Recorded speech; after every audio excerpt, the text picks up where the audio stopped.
I was literally just doing my job. My identity had nothing to do with it. I just did my job. Um, but now that I've started transitioning, I had to get my unit's permission and stuff, specifically my commanders. And suddenly my identity meant a whole lot more. Hey, hi, hello, and welcome to the Queer Vision podcast. I am your co-host and co-founder of Queer Alana and the Queer Vision Pod, Koee Star. This is Hi, I'm Becca. She is the other co-founder and co-host.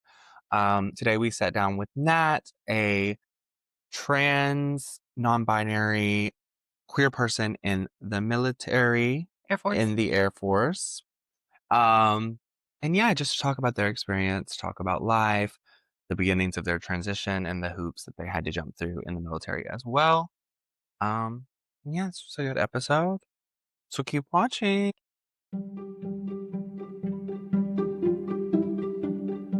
Well, thank you for sitting down with us today on the Queer Vision. Um, Absolutely. I'm excited to get to know more about you because I know you kind of know Becca, but I don't know you that well. So I'm excited. If you just want to tell people your name, pronouns, and then just the little blurb about you. Yeah. It's usually- I'm Nat. I use they, them pronouns. I am 28, studying social work at East Carolina University. I was active duty Air Force for 7 years, and I'm still in the reserves. And then I am a MAB, so I'm male at birth, currently transitioning to female. So, Yeah. yeah, Sorry, my dog decided to hit the mic, not mic, camera. Jesus, love that. now we're blurry. No, Can you it fix it? happens. I think it'll. Will it readjust? We didn't want you to see our faces anyway, you know? Of course, this is what happened right now. I'm sorry, my dog's an asshole. Mm. Oh, Okay, there we go. On There we okay. go. both? There we go. Whew. Okay, Period. go ahead. My brain is not clocked in today. Oh, today. Or Oh, ever. And I need to no, make. no, I no, need no, to no, make. no, now. Okay, every single interview, at some point, Cody says, "Ugh, yeah, my brain just left me," or like Oh, today, Today today, isn't the day. I just can't think, like, oh my god, today, specifically today, Well, every it's my time. running line at this point. What would the people do without it? Yeah. So you said you're going to. You said it was ECU for social work, correct? And then you were in the Marines, correct? Air Force. Air Air Force. Force. Okay, word. So how? What? I'm sorry, that's not a crayon eater. Huh? The Marines They are eat crayons. they eat That's the crayons. running joke. Oh, work. I wouldn't know It's okay. that. How was that experience for you? I guess the Marines No, Air or Air Force. Force. Why do I keep saying Marines? Oh my god, I've had enough of myself. We'll How just was your assume that experience? you're meaning the Air Force anytime you say Marines from now on. So, no worries.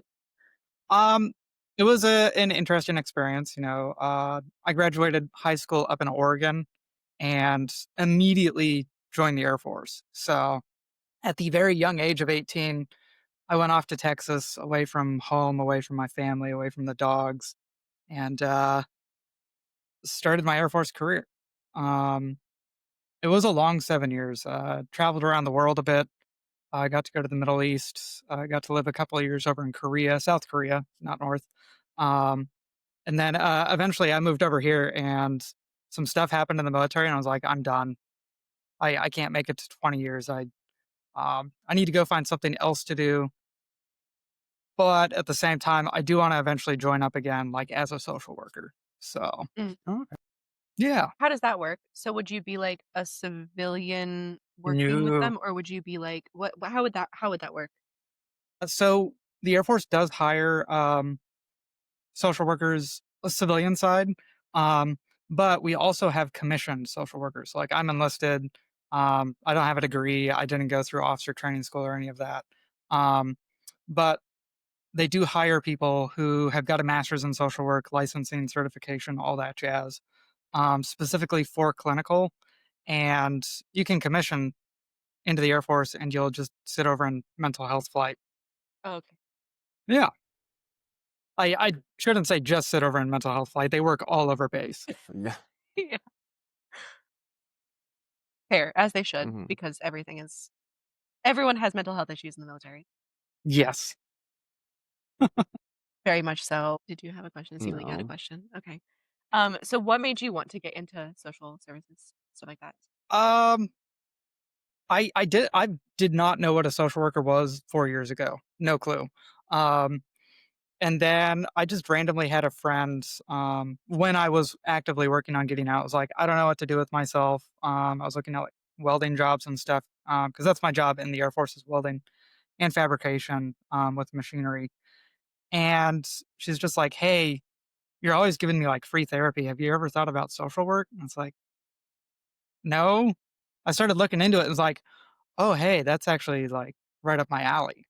So, yeah. I got out, went to Wayne Community, um, for I think 2 semesters before I transferred over here to ECU. Mhm. So you're liking it? I am. Greenville's a little iffy. School starts on Monday, and all the new students have moved back, and traffic's gonna be a mess. I ride my little electric one wheel into school, so I don't have to deal with the roads or traffic. Yeah. Other than that, Greenville's great. I really love ECU. It's a really good Mhm. university, and we got a pretty good social work program too. Awesome. Yeah. I feel like we definitely always need more like queer social Yeah. workers and therapists too. Just in general, Yeah, like having that lived experience it means a lot more to people, you know? most definitely. So I know that there's like some touchy subjects and some things you're allowed and not allowed to talk about with like the Air Force stuff. Um, Maybe you're allowed to talk about more because you're not like active anymore. I don't know. But is there anything that you'd like to share about that experience? Like things that you experienced as like a queer person or just like in general that spoke Um, to you? yeah. So uh, initially, I did want to talk a lot about being trans in the Air Force today. Okay. Um, but kind of, I guess, to lead up to that. So I was a very straight, very conservative individual up until maybe 4 or 5 years ago. And then I kind of lost my faith when I was over in Korea and started developing empathy slowly but surely. And then I met my first like non-binary person. Like I had no idea what non-binary was. Met them here over at Seymour Johnson when I was stationed there. And started like looking into the community. Was getting on TikTok, queer talk, I guess. Just started exploring. I was like, what is all of this? What does this all mean? And eventually, it was just kind of like non-binary really clicked with me. At that time, I did not identify with the trans identity quite yet. That that took me quite a while. Um, so I really didn't step into my queer identity until more recently when I'm in the reserves. Active duty, it it's definitely different being active duty compared to in the reserves. I was really just doing my job. My identity had nothing to do with it. I just did my job. Um, but now that I've started transitioning, I had to get my unit's permission and stuff, specifically my commanders. And suddenly my identity meant a whole lot more. Um, and since we've had this executive order drop prioritizing military excellence or whatever it's called, that's trying to kick trans military folks out. Um, I haven't been fighting a battle necessarily. There's other people doing that at much higher levels with all those lawsuits. Talbot v. Trump, Schilling v. Trump. Um, I think they changed the names to from Trump to U.S. like Mhm. United States. Right. They wanted to get his name off of it. Um, so instead, I'm just in my unit, trying my best to continue doing my job um, while keeping my job. So yeah, No. remembering it. Let me know how far back I need to go. Apple's problem is being Apple. I do, and Windows for my desktop. Okay, I'll be here. Hi. Welcome back. Okay, it says that it's recording this time, Okay. so we should be good. Very good. Sweet. Sorry about that. Yeah, Okay, so you were happens. saying they changed the thing from Trump's name. To US. Okay. Yes, to the United States, in order to kind of get his name off of it. Um, and then where was that thought? I did tell you to remember it. You did, and I've got a very short attention We span, all do. Same.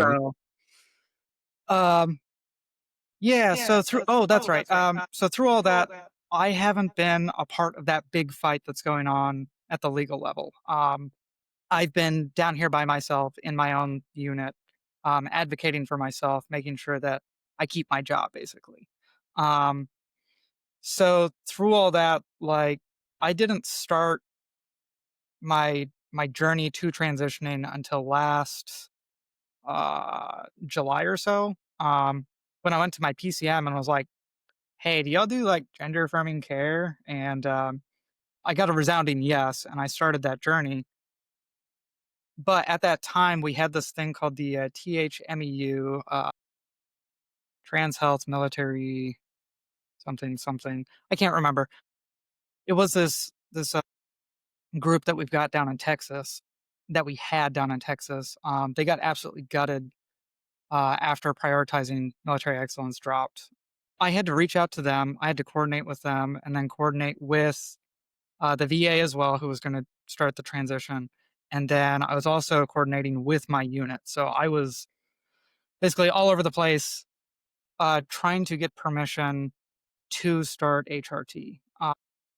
And so that took a hot minute. I finally got the documents I needed from the THMEU in November of this last year. Had no clue it was in my inbox until somebody in my unit was like, "Hey, have you checked Genesis recently?" And I was like, "No." Get in there and all my stuff's there, and it's like, "Oh my goodness, okay, so this is gonna happen." And then I started working with my commander because I just needed his signature. That's all that I needed before I could Mm, start. And being in the reserves, it takes months for anything to get accomplished. Right. It's kind of frustrating compared to like active duty. So we didn't sit down to get a signature until right after prioritizing military excellence dropped. And at that point, we were like, we can't go ahead with this. Like, there's no way, backpedal, backpedal. mm. Um, Basically, damage control, making sure that nobody got affected too much by that. And then I think it was either Talbot or Schilling v. US. There was a national injunction put in place on the government that was like, hey, stop kicking these people out, stop what you're doing. There's an active lawsuit going on. Um, just you backpedal now, basically. And so from that, I went back to my commander. I was like, hey, I want to go ahead with this. I've been waiting for like 10 months since I've had this approval for so long from the VA. I've had it from the military as well. Could you just sign this document and let me live my life? And he was like, yeah, man, I got you. So signed that. And then on April 28th, that's my new birthday. Um, I quit smoking that day and I started HRT. So since then, that national injunction was removed by the Supreme Court and probably one of the worst decisions. They keep making bad decisions. Yeah. Mm. Um, they're just like, yeah, continue kicking these folks out. So I'm currently in the middle of trying to figure out what's going on. Yeah. That's a lot to do with. It really is, but I'm also in the reserves, so I'm not in it every day. I get breaks every month. That is helpful. 'Cause there are definitely other folks out there who are being put on administrative leave. There are folks out there who can't go into work, um, because their leadership's just like, "Hey, if you come into work, you're going to have to meet these standards. You're gonna have to cut your hair. You're gonna have to meet these PT standards," Mm. and it's awful for them. So That's that's a lot. I feel like so, I mean, obviously, like, I'm dating Justin. He's in the Air Mhm. Force too, and, like, he's the first military person that I've really been around, and so, like, to me, listening to you, listening to Athena, listening to Justin, it feels like the military just, like, owns you and you just, like, don't have your own say for anything, and that's so scary. Because like, I mean, growing up as a woman, I already felt like my body wasn't mine, and I yeah. felt like I couldn't make decisions for myself for the majority of it, And so, like, that's just it feels like it's even worse than that. And Mm. that's how do you feel when it comes to that? And how did you feel? Like, I mean, you said your identity wasn't tied up in it whenever you were active duty, but, like, would that have been different if you were transitioning whenever you were active duty, do you think? Yeah, I do think so. So, even with the military in general, I signed a contract with Uncle Sam. Basically, it was like, here's my soul. Mm, Um, tell me what to do. Give me a paycheck. Give me free college benefits. Well, they're not free. Giving my soul away for him. Um, and all I have to do is what I'm told, basically. mhm, That's all. Yeah, Small thing, but you know? now it's beyond that. Now it's, hey, so we think you have a mental illness. We don't think that you are a capable person in the military. Um, with us prioritizing military excellence, you got to go. Um, so it's no longer about how well I do my job, how well I follow orders. Now it's about what I'm thinking. Um, and that's really frustrating. That's So, scary. yeah, Mm. pretty scary. That's a lot of control there. It definitely is. Right now, the person who has this control is the Secretary of the Air Force. They're the individual who has all the control over me right now. They're the person who is making these calls. So Love that. yeah. That's Um, so currently, I have signed a retention waiver that basically says, "Hey, so you you kind of need me. mhm, I've kind of saved millions of dollars with my job repairing aircraft for the last 10 years. Um, it kind of cost a lot of money to train me. I'm kind of specialized in what I do, so it'd be in your best interest maybe not to kick me out." mhm, Um, Also, there's three criteria. It's never tried to change my sex, can meet my they say gender, but it's sex. Meet my sex's, uniform regulations. And then there's one more, I should know it. It's not really relevant to me. The big one that stands out is I've never changed sex, or attempted to change my sex. With that, they have, like, a 36-month requirement, and they don't specify. So it's like, yeah, I spent the first 24 years of my life, not trying to change my sex. Yeah, we're good. Um, and so now there's also this whole thing with the definition. That's kind of what I'm counting on is their new definition. Sex no longer has much uh, legal. What's the word I'm looking for? backing? Yeah, they're going for gender now. mhm, Gender's their big word. mhm, Have you ever attempted to change your gender? But they're using the definition for sex as gender now. mhm, So, what I'm counting on is like, "Hey, man, I've never tried to change my sex." Like, "What are you talking about? mhm. It's not your definition." What I've been trying to do. So, kinda counting on that. Not really, expecting it to work, but I can hope. Yeah. And, sorry. I was going somewhere with that thought initially. So this waiver is going up to the Secretary of the Air Force through my entire chain of command, through my squadron commander, through my uh, group commander. It went to medical. So far, all of these entities have been like, "Yep, you're good to go. We agree." Um, Now it's going to go to my wing commander. That's going to be interesting. And then from there, it goes up to the Pentagon at levels I know nothing about. So yeah. Okay, okay. Plus, like, what is their definition of trying to change your gender? Like, what is the limit of that? Is it like, Mhm. well, because like, let's be honest, like women wear jeans. Are we gonna say now jeans are masculine? Like, ugh, what is the where does this end? Where does it start? We don't even Mhm. know. They don't know. Right now, it's starting with gender dysphoria. That's where they're attacking right now is gender dysphoria. Anybody who's got that diagnosis or has attempted to get that diagnosis, they want out.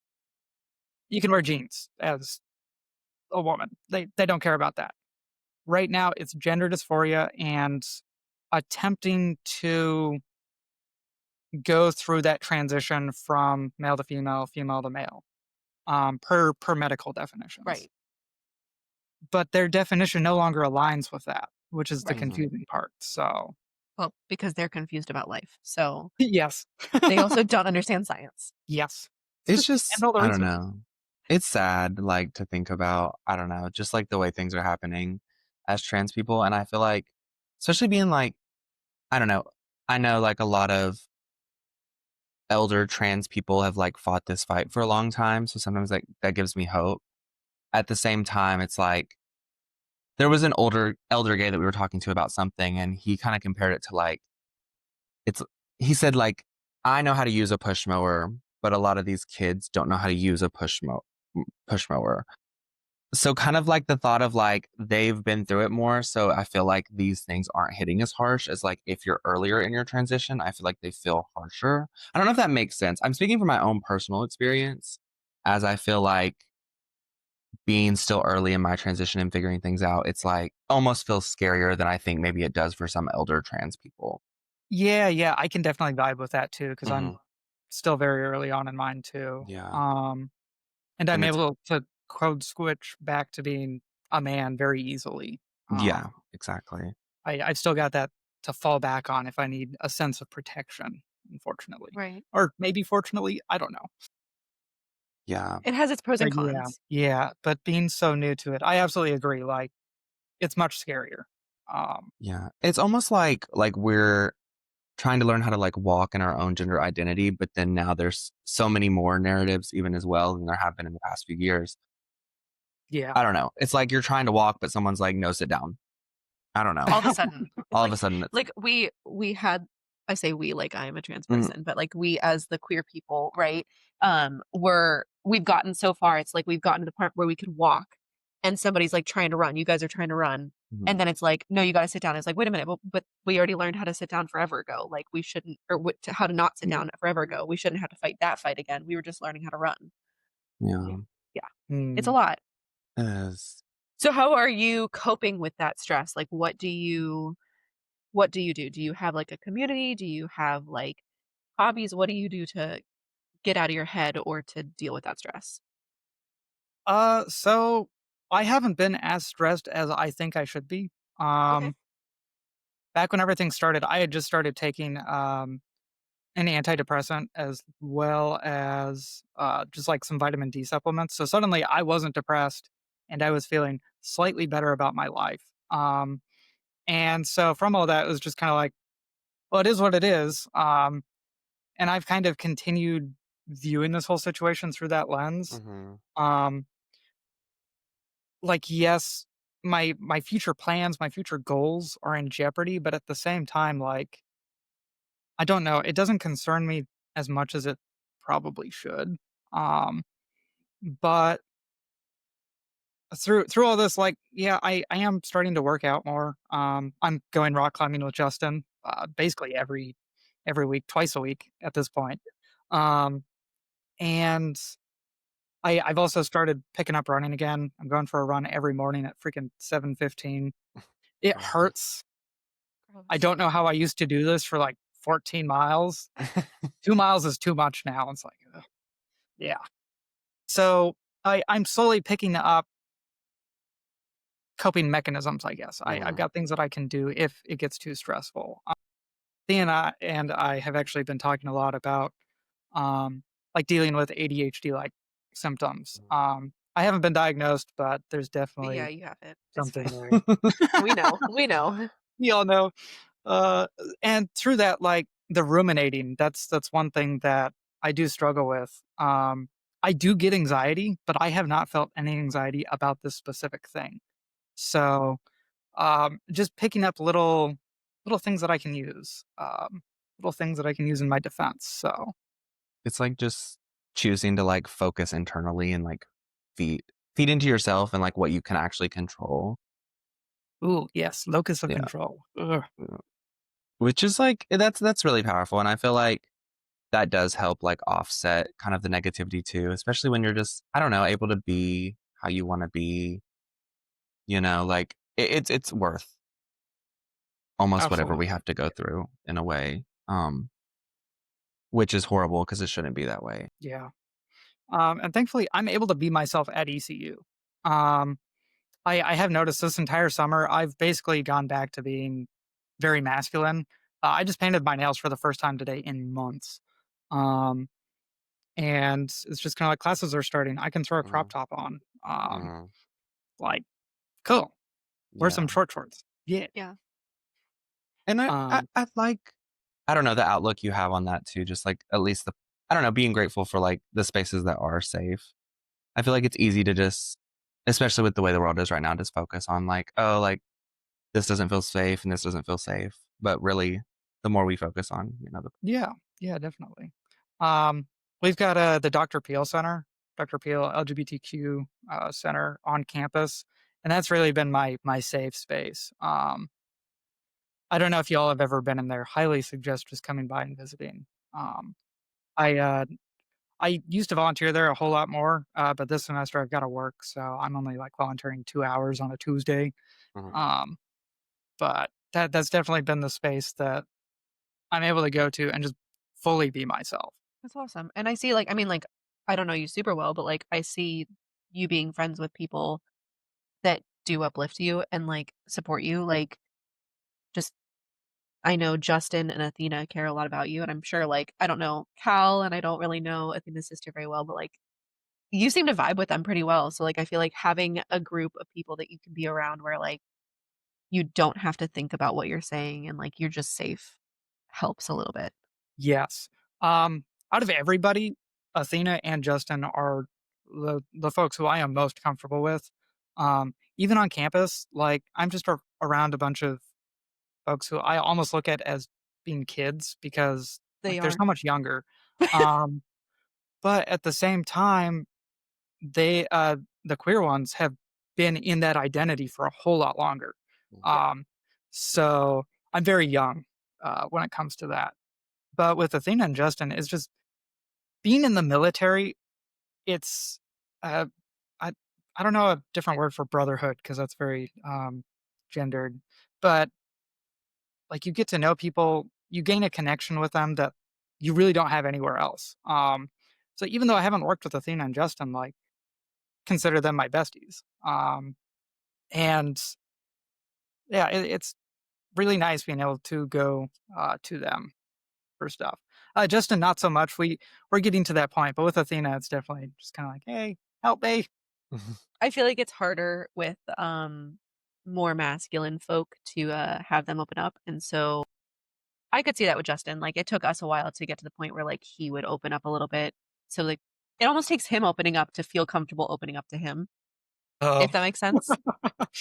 I don't know if that's how you feel at all, but like he's there for you. Like he'll talk about like a few of his friends that are going through similar things. And when you mentioned that somebody was getting that like some people are getting like I forget what you called it, but where it's like they aren't allowed to come in. One of his Administrative leave, yeah. Yeah, one of his best friends is currently in that situation. So like he very much cares about this. He Yeah. just seems like he doesn't outwardly because he likes to keep his emotions here so he doesn't affect other people with them. Mhm. Not saying that's healthy, but that is a military thing for you. Um, Yeah, keep everything inside, you know? yeah, it could never bottle up and explode ever. That's not how that works. No. That's why we rock climb. Yes, yes. Honestly, the happiest I've ever seen him is after rock. Good. Yes. It's such a good time. It's such a good workout. Uh, Such yeah, heights. heights, yeah, every You guys time I go scare up the me. wall for the first time, it's just like, I'm scared. That's why, like, whenever I'm there watching you guys, I have to just, like I'll, like, watch you for a few seconds, then I'm just like, "I'm gonna look away because I start feeling like I'm up, not on the ground. I'm like, "I'm good. I like it down here." Hear that. No, but that's good. Like, I'm glad you have, like, coping mechanisms and people around you that, like, even whenever you're not feeling stressed yet, I'm sure that you will eventually, and I'm not saying that as in, like, I hope you do, but I think you probably will. Like, it almost feels like you're, like, in shock a little bit of, like, you're just trying to experience the experience, not Could be. you're not seeing the pushback yet. Um, but I'm Yeah, glad we're you're not setting to that up that that you will. point yet where I'm actually being affected at work. Um, my And my entire my hopefully you won't. shop my commander, everybody's supportive, and they're gonna continue to be supportive, but eventually, if things don't change, I'm going to get kicked out, Right. and Yeah. that's probably when that stress is gonna hit. Yeah. Yeah. And I'd say, like, I also think that you just have, I don't know, it seems like you have a good head on like knowing what your gender and your identity is internally and not caring as much about externally if that's like matched or seen. I don't know if I'm Perceived. perceived correctly. I don't know if that's a vibe that I'm picking up wrong, but it just seems like from everything that you said, like, I don't know, you just seem very comfortable and assured in who you are and who you want to be. And I don't know, I think that's really powerful because I know how hard that can be through transitioning and figuring these things out. Yeah. Believe it or not, I think the reason that I haven't been doing anything like fem for the last few months is because I started transitioning and the results are slow. So part of me is just like, I shouldn't step into that role yet because nothing's happened. Um, but I don't know. My own internal identity really is androgyny. Um, I don't want to be a woman. I do not want to be a man. Um, I just want to be a human being. And part of that journey for me is, I already went through puberty as a male. Um, like, hey, what's this other side feel like? It's not the full experience, not by a long shot. But at the same time, it's just kind of like, let's let's try this out. See what happens. And I've been fully expecting like permanent results. Yeah. Where it comes to like the boobs and stuff, Right. and hair loss across the body, not the head. Hopefully, Yeah, I'm primary. like, usually it's the opposite on the head. Yeah. And recognizing that, yeah, that might be permanent, and I'm okay with that. Um, I am going to lose some of my strength. That's why I've been working out so much, is because I am fully expecting to begin just losing a little bit of that. And I'd like to maintain it for as long as possible. Not it leaving Oh me. my god. It was a good thought too. I'm mad. No, Ugh. happens to me all the time too. No worries. I'm so glad you didn't say man today. My brain just Well, today. I've already hit my today line. Yeah, no, I just think like, oh, that's what I was gonna say. I really appreciate like the way that you talk about the experience of gender. I don't know. It resonated a lot with me too because I feel like I haven't had the words to articulate it, but you like just articulated it so perfectly. As I don't know, I feel the same way in my gender identity. It's like man wasn't the full story, and I don't necessarily think that woman is either, but it doesn't mean that I'm still not sometimes more feminine in nature, and it doesn't mean that it's not something that I want to experience and be in that space. Because like you said, like we've already experienced this one side of the coin, like what is that other side like? And it may not, it may be the perfect fit. It may not, and then that's okay, and you keep going. I think gender is such a fluid experience, and can be for a lot of people. But I think sometimes, and especially where society is going right now, I feel like we're seeing more of a shift into the binary view of it a lot, Mm. which can be very difficult as somebody who is somewhere in between or outside of or all around it. How has that been something? Do you kind of feel that in your identity in your, I don't know, world currently? I guess like the almost, because I feel like it's not as intense, but I think there is like a little bit of like, I don't know. I just think we're leaning more to the binaries lately in a lot of culture. And I just didn't know if that's something that you've experienced really. I've definitely just stuck on like the man side of that binary. Going out and partying and stuff, like I will definitely feminize myself a bit, throw on some makeup, throw on some eyeliner, and some lipstick, and dress as slutty as I can. Um, and I only really do that in those kind of like social situations. Mm. Otherwise, I'm typically just dressing as I typically do. It's what I'm most comfortable with. Just dressing very masculine, very boring, in my opinion. Um, I wish that I could like really expand my wardrobe some more. But with this whole shift to the binary, I do recognize that it's about to get really challenging. Um, as I go through this transition and suddenly I'm gonna look femme and I'm gonna be walking into that male restroom to take a piss, and Right. somebody's probably gonna say something. But then the moment I try to go into the women's, like, it's over. Um, so I know that that's already a challenge for our intersex brothers and sisters and others, and that's an issue for our more femme guys and our more I guess butch ladies, where there's automatically an assumption being made based off of their appearance and it's threatening them basically. I'm not at that point yet, Mhm. so yeah. That's Valid. interesting. Yeah, I've been seeing a lot of stuff, like, on TikTok where people are talking about the rise of conservatism, and we've even talked about that, I think didn't we talk about that in one of our interviews recently? Mhm, I think so. Yeah, so it's like the rise of and, I mean, it makes sense, like, we saw a lot of, like, freedom in the '70s, and then it was, like, a big backlash to conservative, and then it's like, "Okay, now we're seeing freedom again," and it's like, "Okay, shut that down," right? Um, so it makes sense that, like, the pendulum is swinging again, it's just swinging a lot faster because of technology, I think, and because Mhm. of, Mm, attempted dictators. it's Um, it's why true. you laugh? Why you laugh? Because the way you just the way you said it cracked me up. But, I don't know, I think that, like I mean, even whenever you were talking about, like, dressing more masculine and, like, more boring and stuff like that, like, obviously, part of it has to do with just, like, what we can find, right? But, like, Mhm. I was even seeing it whenever I saw a TikToker the other day where he does fashion, and he does fashion that's, like, masculine, but it's, like, really fun. And how, like, he saw something where people were trying to influence, like, "We should bring male fashion into, like, the simple again." And it's like, no, that's conservative Yeah. is rising up again, is Mhm. like, conservative is simple so that it's easier to find the outliers, to find Mhm. the others, and that's what's happening right now, I think, and this is me not knowing actually too much about fashion or too much about socioeconomics and all that shit, but, like, just, like, from what other people are saying, and I'm observing, we're seeing that people don't want to be othered, so they're just going simple, and so they're staying in this small box and making the box even smaller and smaller and smaller, Mm, so those of us that don't fit in that box either have to try harder to fit in to be safe, or we automatically will look like we don't fit and we are going to be a little more visible and a little more vulnerable, which isn't necessarily a comfortable space to be, but may be necessary for all of us. yeah, yeah, I hear you. I don't know This where I is was all going with very that, but I found frustrating. it. Yeah. Yeah. It's just Yay, frustrating. frustrating. Yay. Yes. So, okay, well, I was gonna ask a question and then I realized we already answered it, so that's crazy of me.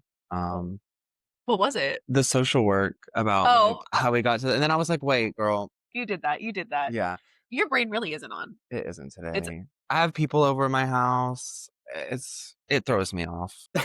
I can't. what are your hobbies other than like hiking? Not hiking. Thank God, rock Hiking climbing. is a hobby if I can find a place to do it. That's Greenville's not the fair. place.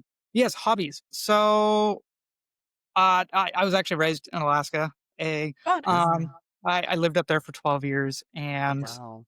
my parents really instilled in me a love for the outdoors. At a young age, it was definitely a dislike because I was always out in it. Mhm. Nowadays, I really miss it. And being in Greenville, we don't have enough hikes.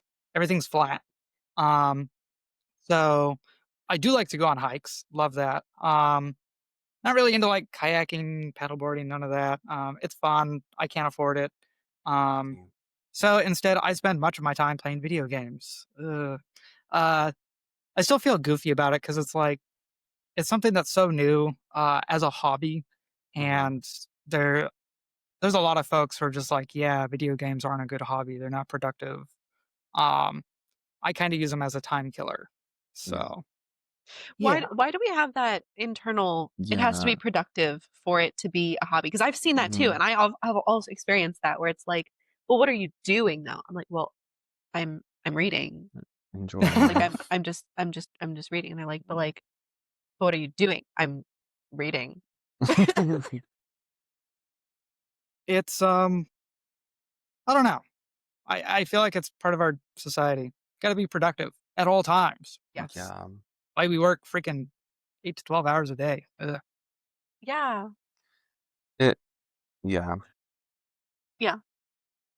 I just wanna frolic in the woods and make art, you know? I just wanna sleep. Not just If I could put myself in, like, a temporary coma every year, I would. Just, like, 3 months. What is that called? Hibernation. I could hibernate. I would be good at hibernating. Binge eating to enjoy all my favorite foods, hibernate for 3 months, come back skinny. okay, same. A girl can dream. And start Right? again. Yay! Yeah. And then, oh, yeah, reading is also a hobby of mine. Yeah. Mainly science fiction. I dabble a little bit in the fantasy. I'm currently at the end of reading Blind Sight by Peter Watts. Oh. Yeah, rereading that. Read it the first time, I was like, "Oh, this is a great book." And I know that I need to go back and reread it to get a better opinion. Mhm. It's been really good. And then other hobbies, I don't know, movies. I enjoy going to the theater and, like, seeing movies. So, Love that. um, I went and saw Weapons. I don't know if y'all are into horror. Um, Never heard of it. that one was really I like good. reading horror more than I like watching it. I hear you. I'm scared. I'm sitting there covering my eyes in the theater, curled up in the seat, Hello. but I enjoy it for the experience. Yeah. And then the new Superman, oh my god. It was so good. I love this version of Superman. It was great. Yeah. So with the whole social work side of me, I love his perspective. It's just people are dying. I'm gonna stop you. And everybody's like, but politics. And he's like, people are going to die. I love that for him. And just looking at people with kindness, no matter who they are, Mhm. that's a big thing with social work. Not necessarily playing devil's advocate, but acknowledging the humanity of everyone, the good, the bad, and the ugly. And then making sure that their needs are met, and that they have dignity and some form of respect. So I really enjoyed Superman. It was spot on. I like that. That's a hard one though, I will say, because it's I mean, like, I am a very empathetic person, but once I hit that limit, I stop caring about anything, and I'm like, "You could die and I would be happy."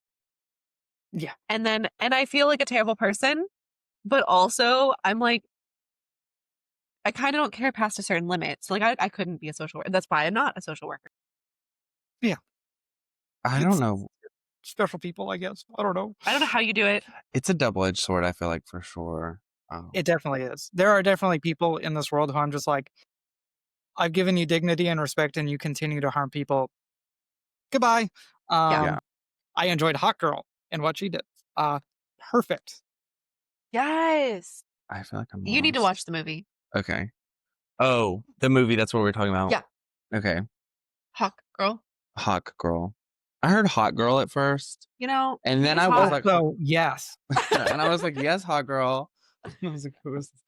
Um, It's okay. I live. It's fine. She was really cute. Yeah. Actually, Uh, pretty much everyone in this was really cute. I need to watch I it. didn't like who played Lex Luthor though. I didn't like him as Lex Luthor. I still in my head see Michael Rosenbaum, I think it is, from Smallville as the best Lex Luthor. I never saw that, but ew, it's too Ah, much. It's no, way too Smallville. much. Too many wrong, seasons. wrong, bad. Go watch it. There you go. Okay. There's your time suck. Time suck. Fixed it. Well, because they were just talking about That's just like a crazy word. they just said it. You said time suck? Well, time I didn't waster. say time I suck. didn't You think said you said time. time Okay, suck. She whatever. said time The suck. time the Nope. time the time waster in the video games. It's the way they get through time. Word. You don't You crack me up. Okay, well, Something to hold the attention. I'm moving Yes. away. Yeah. Oh no. Okay. Koey lives right across the street from me. I can't get away. She chose this life. I didn't. You moved in. Ellen chose this life for us. So, a little backstory. I was best friends with my neighbors across the street. They are an amazing poly couple, James and Ellen. Ellen is on our team. And then Frank moved in with them. Frank is Ellen's boyfriend. And they were amazing, and I got super close with them, and for, like, 2 years, we were, like, besties, and we would always run across the street to each other and be like, "I made food, here," or, like, "I'm sad, can I have a hug?" You know, that kinda thing. And then they found a house in Raleigh, and they were like, "We're moving," and I was like, "I want to die." Not really, I was just really sad, and Ellen promised me, she's like, "I promise you, I will do my best to make sure that it's a really cool person that moves in," and she legitimately stalked Koee and Brayden whenever they were trying to buy the house. She's like, I'm pretty sure one of them is a teacher and the other one, um, I think is a trans woman, at least definitely does drag, and I'm That's pretty about right. sure does makeup and maybe an influencer, I can't tell." And I was like, "Got it." And then, Koey moved in, and then, I kind of asked them to do drag for an event that I was putting on, and then, Ooh, we found mutual people to hate, and also the election happened, and then we started this Mutual business. people. Am I yay! wrong? The hate bonding was not really a that much of a thing, I would like No, to that's think. just how it started. That's just Yeah. literally how it I don't wanna sound like we're we that had a dumb. conversation, and we were like, "Let's talk more about the people that pissed us off," and then it was like, "Oh, the election happened," and then we were like, "We should fix this." Yeah. So that's how that Yeah. happened. That's how we became this. It was Yay! actually really crazy. That's why we're here to talk to you right now, is because Koey moved in across the street, Wow. and it all started And, like, with Ellen. Universe humanity. works in mysterious ways. Yeah, it does. Do you have any experiences like that where it's like, "Wow, I'm, like, in this really cool place, but it's because of this one little dumb thing that happened." Mm, I'm not fully aware of stuff enough to be That's so able to be real. like, "It was this." That's fair. Typically, it's just like, "Oh, wow, that worked out really well. Interesting." That is That's fair. heartbeam. Yeah. Well, I think we are getting close to, like, the hour-ish mark. Were there any socials that you wanted to plug? Anything else you wanted to talk about that we didn't get to? Well, I am not into art. I do not art. I wish I could art. I should just sit down and start writing because that's probably the only form of, like, artistic talent that I've got. Um, and socials, I actually deleted Instagram, Period. TikTok, all that Off jazz. I'm taking grid. a break. Um, so yeah, I'm just kinda here. Work. Okay. Yeah. No, I live. Do you have anything else you wanted to share with everybody that we didn't hit on, though? I guess there is one thing. I kinda go over this, during, um, or, we've got a night in the Dr. Peel Center where we just kinda, like, sit down and we talk about our identities and stuff, Mhm. as, like, a forum, I guess. Something that I try to bring up every time is I I'm very independent. Um, I don't rely on my parents, at all. Their decisions, their wants, desires don't affect me in kinda like my journey. And I know, especially since I'm going to college with all these queer kids, they rely very heavily on their parents, and their parents really control their lives. And so I just want people to know that, like, hey, I see you and I love you, and like, keep doing what you're doing. I'm here to support you in any way that I can as an independent person, and just kind of like recognizing the struggles of everyone else. Because it is very challenging having to rely on our families, especially now, especially when so many of us have those super conservative parents, um, who try to control our lives. But yeah, love everybody. I love that. Yes. And also, like, I don't know, I think it's good to show, like, that there's both sides of the coin, right? Like, there is you can also still be independent and do these things, without that always too. True, true. Yeah. I've told my parents, not very supportive, but yeah, it is possible to do it by ourselves. And in a way, I think it's almost easier for military folks outside of the military because oftentimes we get taken away from our family and we have to be independent in our own way. Um, yeah, That's a never really thought fair about it that way. point.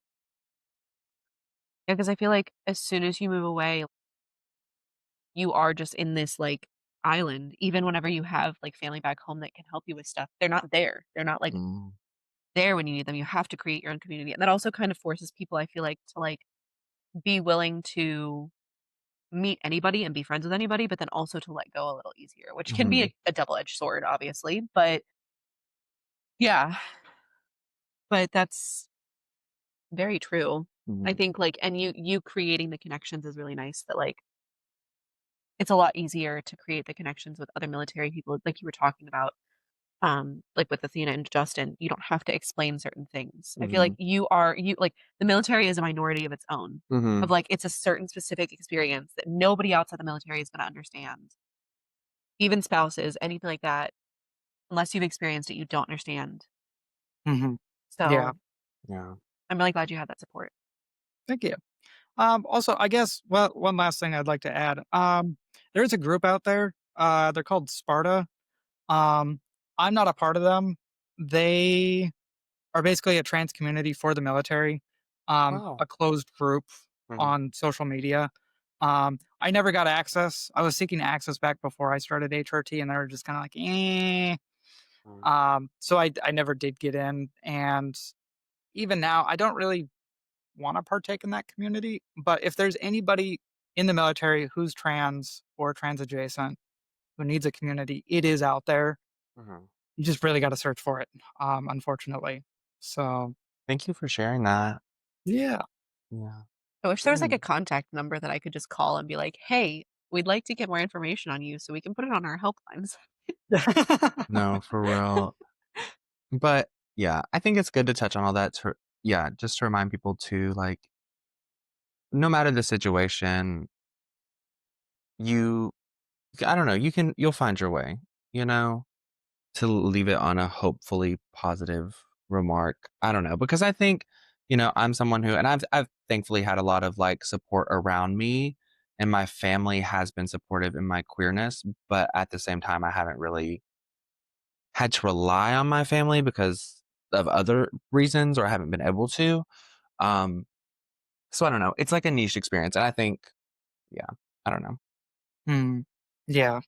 It sounds what I was trying to hope for queer people everywhere. That's Yeah. what We I'm can do trying to it. say. This No too matter shall your pass. experience. It sucks now. We can't deny that. We can't lessen it in any way, but it will pass. That's true, and I feel like elder queers have taught us that, Yeah, exactly. Hmm. Yep. and we will not be hidden again. They can't hide us all. Yeah. Yeah. They can Well, try. thank you all so much. Yes, thank Thank you. you.